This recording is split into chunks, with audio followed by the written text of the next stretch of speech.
Okay, this is this week's to be read pile. How many of these books will I actually read?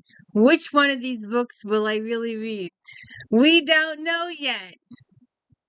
There's a couple of these books that I don't know why I picked them up. I just don't know why I picked them up. Because there's one of them that makes me go, you know that. And I picked it up anyway. What's wrong with me? And hey, welcome to the Dealer Reads Book Series. I'm Christina, Kristina. This is where we read books, talk about books, no special effects, no team music, none of that fancy stuff going on here.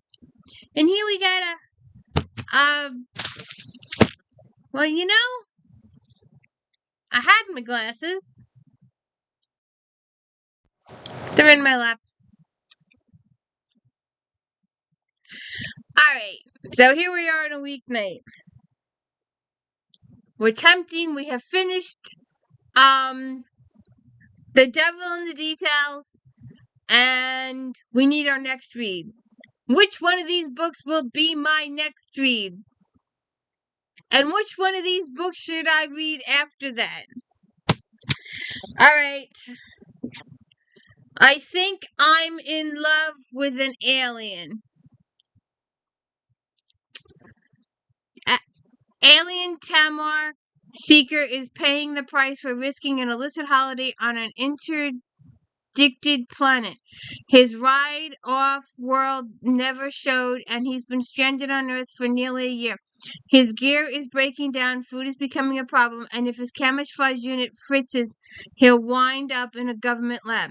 But he's met some cool humans online, and they've invited him to the biggest space-themed convention around. Why not make memories with them while he figures out how to get home? Space con or bust. Janet Hammond is an endearing weirdo. Voted most likely to bang an alien in high school. Her house is full of gray man collectibles, adorable tentacle monsters, and yes, in college she volunteered for a SETI-type program. Not that she's ever had any of those close encounters of sexy alien kind.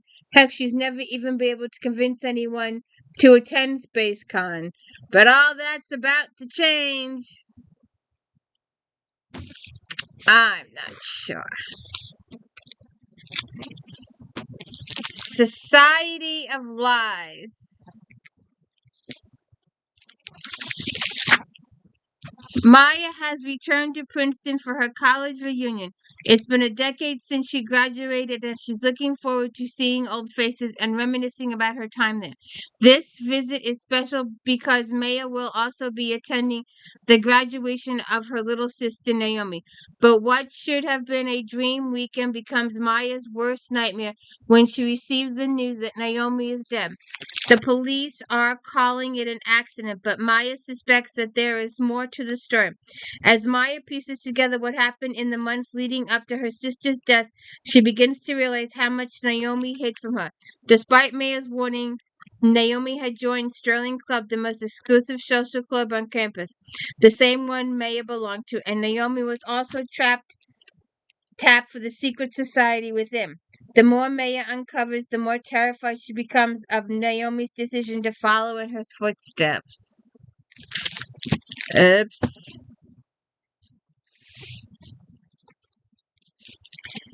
Three Shattered Souls.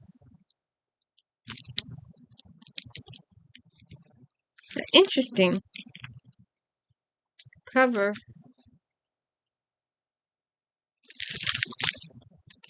The Blades were never supposed to survive this long, but after the battle in Anu Harbor, escaping is no longer enough. The most dangerous liars in the Four Realms have one last mission to return to Yusan and finish what they started. But now a usurper sits on the serpent throne, and he may be more dangerous than the God King. With three relics of the Dragon Lord in their possession, the Blades will face the might of the Four Realms. Enemies become allies, allies will become traitors, and the ones they love most, they'll be the ones to break them. Okay. Lisa Black. Not who we expected. The two crime experts are enlisted by legendary rock star Billy Diamond to find his missing daughter, a level-headed student at Yale. Devon left 6 months earlier with her boyfriend Carlos for a career development retreat in Nevada. Her calls and notes became less frequent until they stopped. Billy wanted to give his daughter space, but after learning Carlos's body was found a few miles upstream from the ranch, he needs answers. Rachel and Ellie hatch a plan as Ellie goes undercover. Rachel will work with Billy to find out about Devon, but Rachel has a second agenda to find out why Billy seems so familiar with her late sister Isis, whose little boy Rachel is raising. The music idol is hiding something, but what? This is the book that made me go, "Hoo!" If something happens to me. For the past 5 years, Ryan Richardson has relived that terrible night, the car door ripping open, the crushing blow to his head, the hand yanking him from the vehicle, his girlfriend Allie's piercing scream as she is taken. With no trace of Allie or the car, a cloud of suspicion hangs over Ryan, but with no proof and a good lawyer, he's never charged, though that doesn't matter to the podcasters and internet trolls. Now Ryan has changed his last name and entered law school. He's put his past behind him. On a summer trip to Italy with his law school classmates, Ryan gets a call from his father. Allie's car has been found submerged in a lake in Ryan's hometown. Inside are two dead men and a cryptic note with 5 words written on the envelope in Allie's handwriting. If something should happen to me.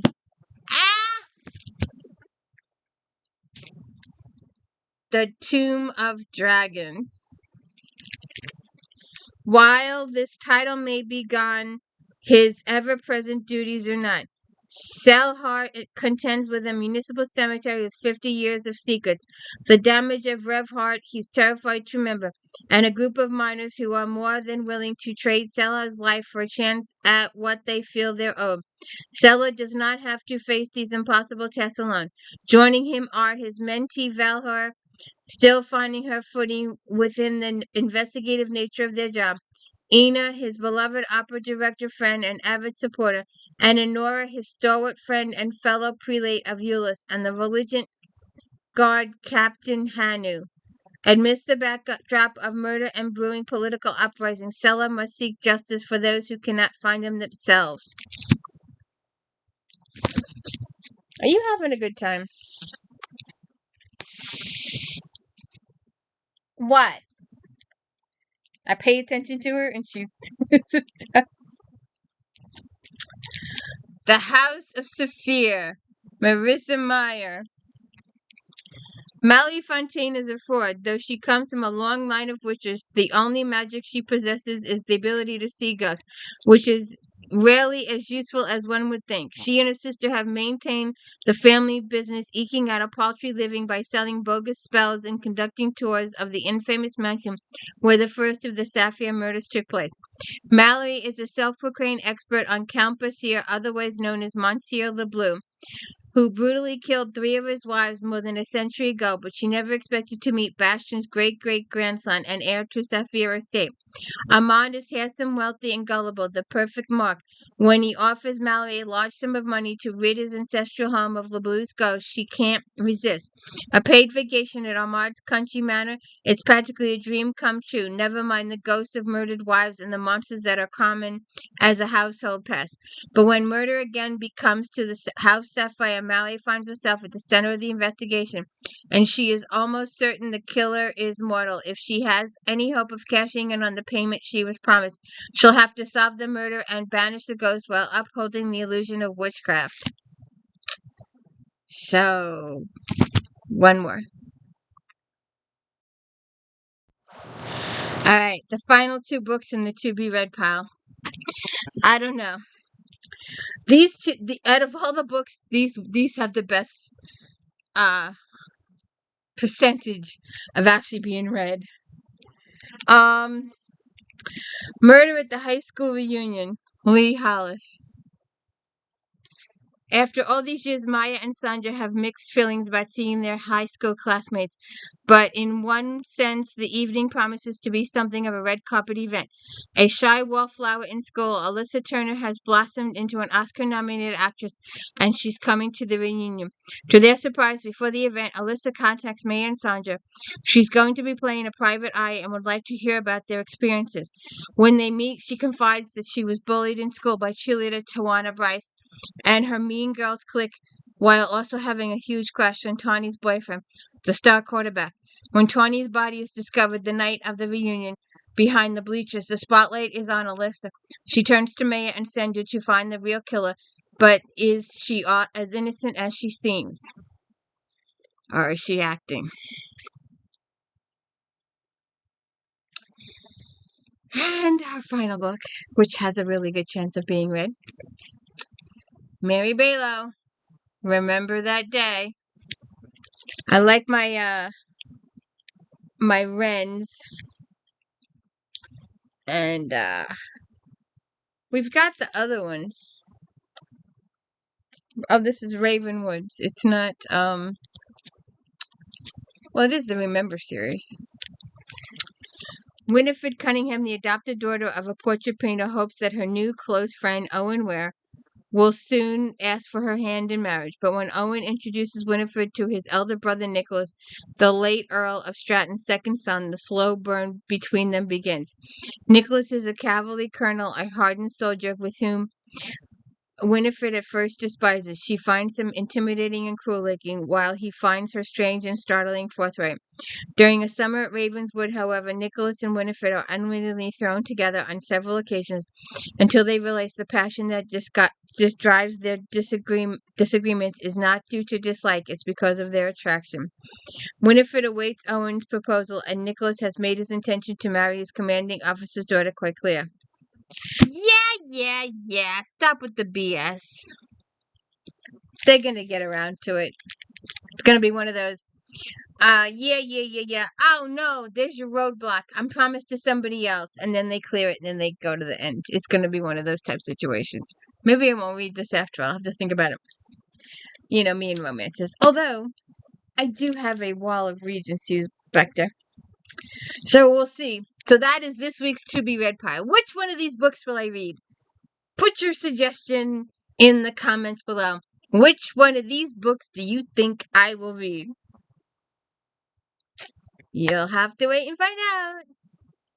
And don't forget to check out JD Rob Saturdays, Unboxing Sundays, Flashback Mondays. I need suggestions there too.